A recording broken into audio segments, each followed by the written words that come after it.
આજે હું ડૉક્ટરે ગયો કેમ કે મારું પેટ દુખતું હતું. ખબર નહીં શું કરતી હતી ડૉક્ટર, લાલી કરતી હતી કે મેગેઝિન વાંચતી હતી. કેટલી વાર લાગી મને બોલાવવામાં અને મને કેટલી વાર બેવરાવી દીધું જેને તેને ભેગો.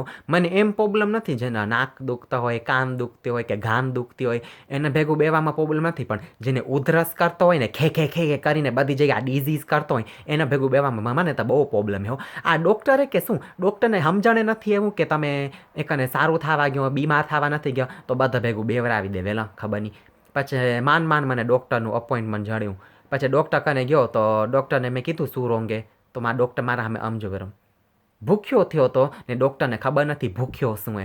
પછી મને થયું કે કદાચ બાગો હશે આ ડૉક્ટર પટેલે ગુજરાતી નહીં સમજતો હોય, તો મેં કહી દીધું નજર લાગી ગઈ કે નહીં, તો એ નથી ખબર. વહેલો ઇન્ડિયામાં તમે જાશો તો બધી ડોસીઓને ખબર હશે કે હાથમાં નિમક નાખીને આમ કરાવીને ભૂખ્યો ઉતરી જાય, પણ આ ડૉક્ટરને નથી ખબર. વહેલો ડિગ્રીવાળાને એ નથી ખબર કે પેચોટી શું. મારી નેક્સ્ટ ડોર નેબર ગીતી કહેવાય કે મને પેચોટી થઈએ, તો ડૉક્ટર કહી દીધું આઈ ડોન્ટ નો વો પેચોટી ઇઝ. કેને ડિગ્રી દઈ દીધી આ બધા ડૉક્ટરને, જેને તેને રાખી દીધે ડૉક્ટરમાં. હમણાં કટ્સ થાય રહ્યા બધી જગ્યા એટલે જેને તેને ડૉક્ટરમાં રાખી દીધા. વહેલા મને બહુ ચિંતા થાય રહી કે ડૉક્ટરનું સ્ટેટસ શું થશે હવે.